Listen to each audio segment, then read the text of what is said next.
ആഹാരം റെഡി.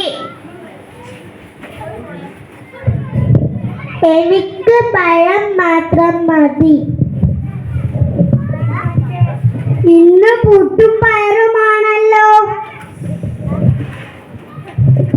രാവിലെ നന്നായി ആഹാരം കഴിക്കണം.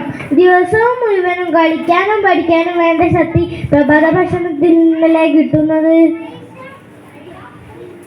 എന്ത് കഴിക്കുമ്പോഴും നന്നായി ചവച്ചരച്ച് കഴിക്കണം.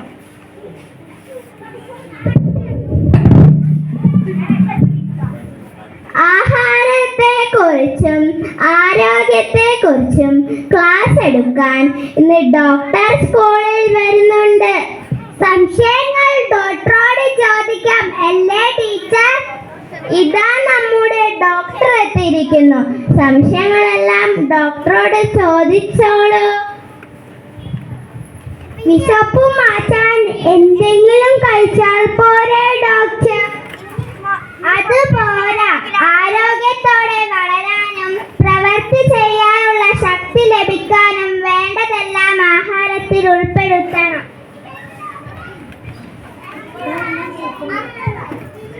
ആഹാരത്തിൽ എന്തൊക്കെ ഉൾപ്പെടുത്തണം? മത്സ്യവും മാംസവും പാലുമൊക്കെ കഴിക്കണം. പഴങ്ങളും പച്ചക്കറികളും എല്ലാം കഴിക്കണം. മത്സ്യവും മാംസവും പാലുമൊക്കെ കഴിക്കുന്നതും നല്ലതാണ്. പോഷകങ്ങളുള്ള ആഹാരം മാത്രം കഴിച്ചാൽ പോരാ. നല്ല ആഹാരശീലങ്ങളും പാലിക്കണം.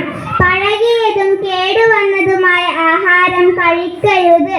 സ്വാദും നിറവും മണവും വർദ്ധിപ്പിക്കാൻ ആഹാരത്തിൽ പലതും ചേർക്കുന്നുണ്ട്. അത്തരം ആഹാരം ഒഴിവാക്കുന്നതാണ് നല്ലത്. നമ്മുടെ നാട്ടിലുണ്ടാവുന്ന ചക്കയും മാങ്ങയും പപ്പായയും എല്ലാം കഴിക്കണം. അവലും തേങ്ങയും ഒക്കെ നിങ്ങൾ കഴിക്കാറുണ്ടോ?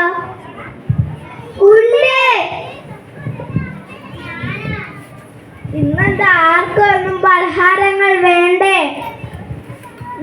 നിറവും മണവും ചേർത്ത പലഹാരങ്ങളൊന്നും ഞങ്ങൾക്കിനി വേണ്ട.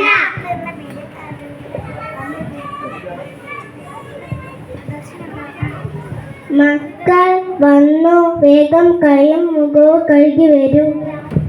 ഞങ്ങൾ വേഗം കൈ കഴുകി വരാം അമ്മേ.